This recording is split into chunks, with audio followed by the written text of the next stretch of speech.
बंदर कहीं के। अच्छा हम बंदर हैं। जब मैं आऊं बजरिया में बाबू पीछा तुम क्यों करते हो? देखो ना ऐसे नजरिया उठा के लोभ से कम नहीं लगते हो।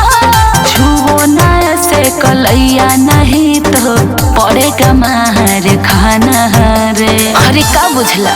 अरे ऐसे मत बोल रे पगल। जान मेरी जाने मन बचपन का प्यार मेरा भूल मत जाना रे। जैसा मेरा प्यार है मैंने तुमसे किया है, बचपन का प्यार मेरा भूल नहीं जाना रे।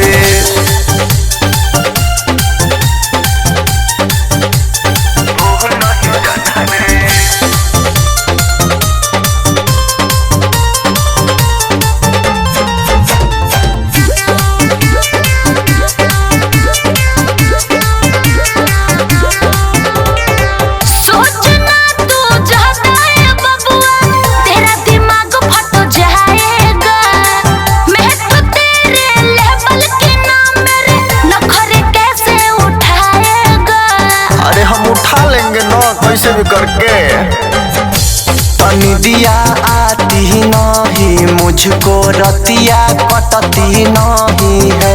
तू काहे मुहवा फेरती दो पल बतिया करती नहीं है। ढेर मत बोलो नहीं तो पड़ेगा तोरा जेल जाना रे। अरे समझे बच्चू?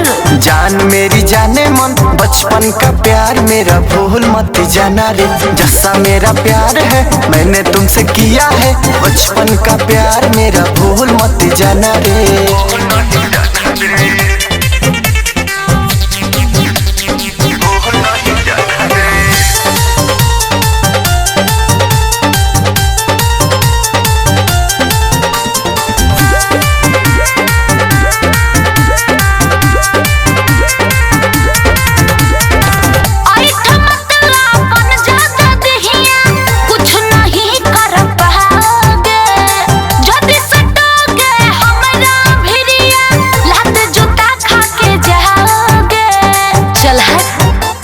सटो ना ए सोना बोलो ना तुम ऐसा दिल में दर्द होता है।